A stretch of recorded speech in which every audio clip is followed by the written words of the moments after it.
Okay, working on a holster just to have an example of what the pattern will be. Then I'm going to put this pattern on our Etsy site for sale. It's a cross draw holster for single action army, basically anything that's based on that. Ruger Vaqueros and a bunch of other copies of it. But I decided I wanted to carve something.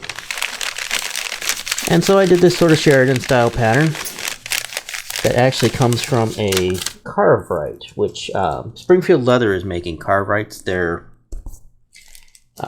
basically their version of the old craft aids that Tandy has made for so long.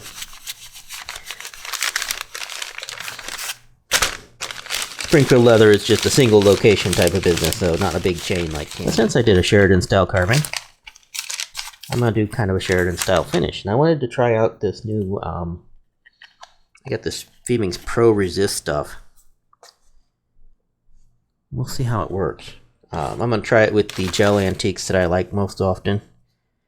I'm sure it would probably work fine with the wax-based antiques that Fiebing's makes.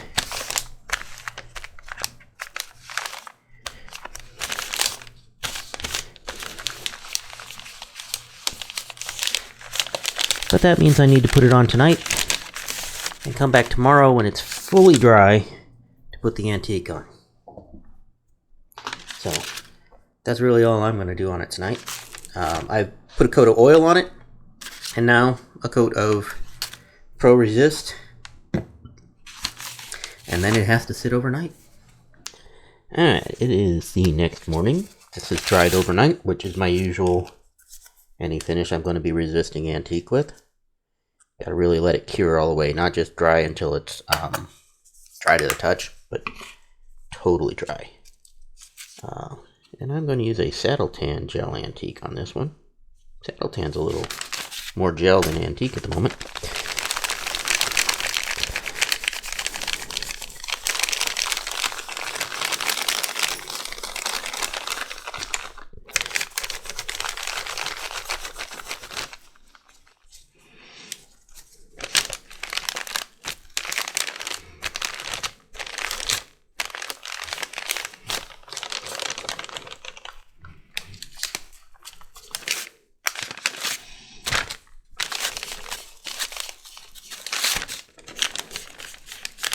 Just wiping the excess off with a wet paper towel.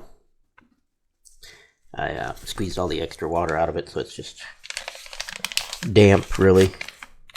Okay, a little bit of a spray finish on this, and we'll see what it looks like as a finished holster.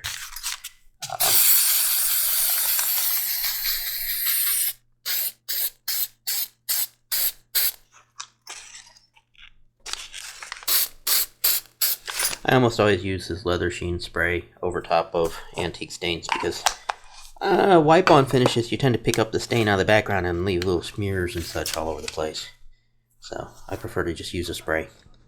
But okay, so this is how it turned out. Not too bad. Put a retaining loop on it. Shaped it to this non-functioning replica that I've got.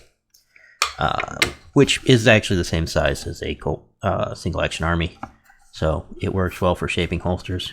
I used a golden brown dye on the interior, on the liner. I think that really stands out nicely. So that's pretty much the extent of it. Gonna do a little touch up on some of the edges after wet forming it, and otherwise I would say that's a fairly successful experiment.